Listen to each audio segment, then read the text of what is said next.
Hey folks, how's it going? My name's Jory and this is my sweet puppy Birdie. And today we're gonna show you guys how to make DIY dog shampoo. All you'll need is 4 simple ingredients. They're probably already in your pantry. This is a lot healthier for your pet. It'll save you a little bit of money, and I guarantee your fur friend will be very happy with the results.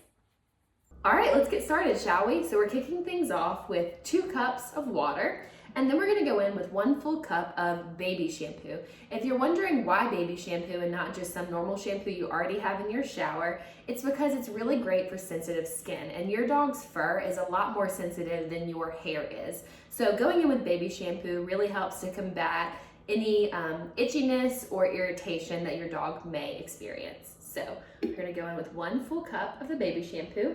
And of course, this is what washes your pet and gets them smelling nice and clean. Next up, it doesn't smell quite as great as the baby shampoo. It's 1 cup of apple cider vinegar. And if you're wondering why in the world would I put apple cider vinegar in my dog shampoo, it's because the fleas don't like the smell of it either. So it really helps to ward off any fleas that your pet may get into. So just go in carefully with the 1 cup of apple cider vinegar.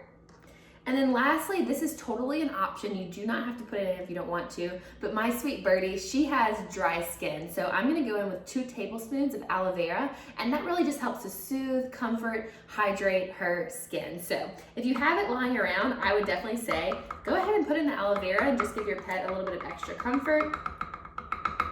It really makes for a great silky coat, but totally optional if you don't have it. All right, next up, we're just gonna give this a really good stir, just until all the ingredients are fully incorporated. It's totally okay if this seems a lot more liquidy than some of the shampoo you're used to. It's just the nature of making DIY shampoo, but I promise you, it'll get the job done.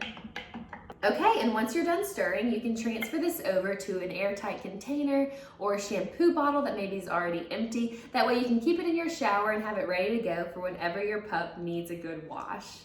All right, y'all, that is a wrap on your DIY dog shampoo. Give us a thumbs up on YouTube if you like this project, and let us know in the comments how it works for you and your pet. As always, I will be back next week with more DIY fun, and who knows, maybe we'll include Sweet Birdie again. Bye, y'all.